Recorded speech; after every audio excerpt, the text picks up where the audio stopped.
Hey all, this is Fauzia.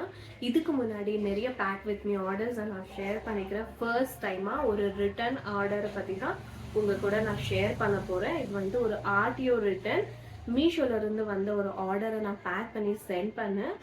But அந்த product வந்துட்டு திரும்ப என்கிட்டே வந்துடுச்சு. இந்த ப்ராடக்ட் வந்துட்டு கஸ்டமர் ரிட்டர்ன் கிடையாது, இது வந்துட்டு கொரியர் ரிட்டர்ன். கொரியர்லேருந்து இந்த ப்ராடக்ட் வாபஸ் வந்திருக்குது.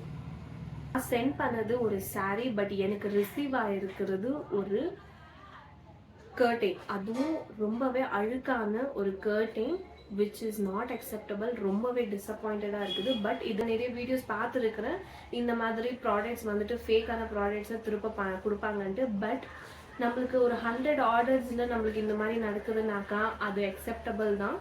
பட் ஒரு கிடைக்கிற ஒரு 4-5 ஆர்டர்ஸில் நம்மளுக்கு இந்த மாதிரி நடக்கும்போது ரொம்பவே டிசப்பாயிண்டடாக இருக்கும்.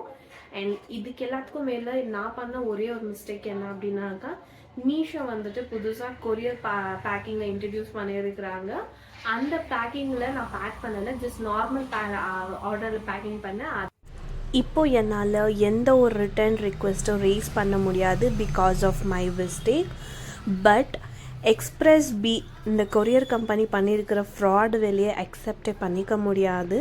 ஸோ நீங்கள் யாராவது பிஸ்னஸ் பண்ணுறீங்க அப்படின்னாக்கா பி கேர்ஃபுல், யோசித்து ஸ்டார்ட் பண்ணுங்க அப்படின்னு தான் நான் சொல்லுவேன். ஐ ஹோப் இந்த வீடியோ உங்களுக்கு யூஸ்ஃபுல்லாக இருக்கும்னு நான் நினைக்கிறேன். தேங்க்யூ.